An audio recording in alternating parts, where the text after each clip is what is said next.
कवितावली उत्तरकांड से व्याख्या हो गया था। प्रश्नोत्तर देख रहे थे कल हम। पहला और दूसरे पद का हो गया था।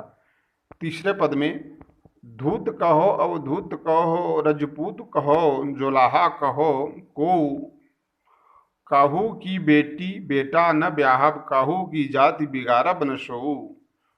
तुलसी शरनाम गुमान है राम को जाके रुचय सो कहे कछु ओऊ। मांग के खैबो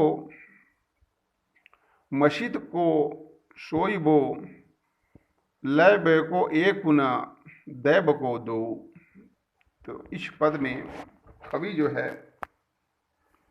कवि कहते हैं कि चाहे कोई मुझे धूर्त कह ले अवधूत कह ले रजपूत कह ले जुलाहा कह ले,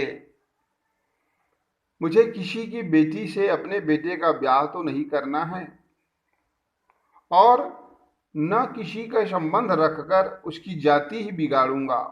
मैं तो संसार प्रसिद्ध जो है श्री राम का गुलाम हूँ, जिसे जो लगे कहे मुझे तो मांग कर खाना है और मस्जिद में सोना है, न किसी का लेना है न किसी का देना है। यह इसका भावार्थ है। अब इससे संबंधित भावार्थ से संबंधित इसके जो प्रश्न बनेंगे,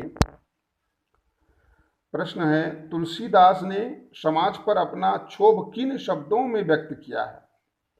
तुलसीदास जी ने समाज पर अपना जो क्षोभ है, रोष है, क्रोध है, किन शब्दों में व्यक्त किया है। तो जाएगा तुलसीदास जी समाज के प्रति अपना क्षोभ व्यक्त करते हुए कहते हैं कि चाहे कोई मुझे धूर्त कहे, चाहे कोई मुझे अवधूत कहे, राजपूत या जुलाहा कहे, अर्थात किसी भी वर्ग या किसी भी जाति से जोड़कर मुझे देखो, मुझे उसका कोई फिक्र नहीं है, उसकी चिंता नहीं है, क्योंकि न तो मुझे किसी के बेटी से अपने बेटे का विवाह करना है और न ही किसी की जाति बिरादरी में शामिल होना है। तो कवि ने इन पंक्तियों पर जाति पाति का जो आधारित समाज है उस व्यवस्था को उन्होंने व्यंग किया है। फिर अगला प्रश्न बन जाएगा काहू की बेटी सो बेटा न ब्याहब। इस पद में तुलसीदास जी समाज के लोगों से क्या कहना चाहते हैं। तुलसीदास जी का उसमें कथन है, उसके माध्यम से वे बताना चाहते हैं कि वे संत हैं जिसकी कोई समाज निर्मित जाति नहीं होती। उनकी जाति और धर्म केवल मनुष्य से है, उनकी मनुष्यता से है। जाति की शुद्धता की बात करने वाले परंपरा के ठेकेदारों पर, जिन्होंने समाज को इन संकीर्णताओं को बांट रखा है, उन पर एक करारा प्रहार है। तुलसीदास राम के कैसे भक्त हैं, काव्यांश के आधार पर बताइए। तुलसीदास जी राम के कैसे भक्त हैं। तो तुलसीदास जी राम के अनन्य भक्त हैं। वे स्वयं को राम का गुलाम अर्थात उसका दास बताते हैं और कहते हैं कि मेरी प्रसिद्धि राम के दास के रूप में ही संसार में है, मुझे और किसी से कुछ लेना देना नहीं है, जिसे जो कहना है वो मुझे कह सकता है। फिर इसमें प्रश्न बनेगा तुलसीदास जी अपना जीवन निर्वाह कैसे करते हैं।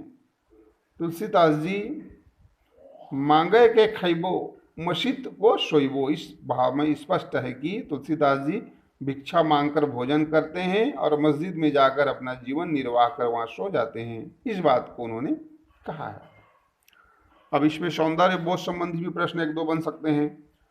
काव्यांश के भाव सौंदर्य को अपने शब्दों में लिखी। इस काव्यांश का जो भाव है, सौंदर्य है, उसको तो इस काव्यांश का माध्यम से तुलसीदास जी ने रूढ़िवादी समाज एवं जाति पाति जैसी जो मान्यता हैं उस पर करारी चोट की है। जाति को समाज में श्रेष्ठता के आधार पर या श्रेष्ठता को आधार मानने वालों के प्रति कवि ने काहू की जाति बिगाड़ो न सोऊ कहकर व्यंग करते हुए जाति की जो अवधारणा है उसको निरर्थक तथा स्वयं को उससे मुक्त होकर बताया है। यह भाव अखंड और एकनिष्ठ भक्ति से उपजा एकमात्र जो है भक्त का आत्मविश्वास है। प्रस्तुत काव्यांश में कौन सा छंद है। ये जो छंद दिया है वह, तो यह सवैया छंद है। सवैया छंद का उदाहरण है ये। प्रस्तुत काव्यांश में प्रयुक्त मुहावरे को छांट कर लिखी। इसमें जो मुहावरा दिया हुआ है उसको छांटना है, जैसे कि लेना एक न देना दो। इसमें आया है ना, काहू के बेटी के लेना ना, काहू के बेटी से ब्याहना, ऐसा करके। ये हो गया आपका तीसरा पद का। बाकी जो है कल देखेंगे अगला का प्रश्नोत्तर। इतना का आप अभ्यास करेंगे लिख करके।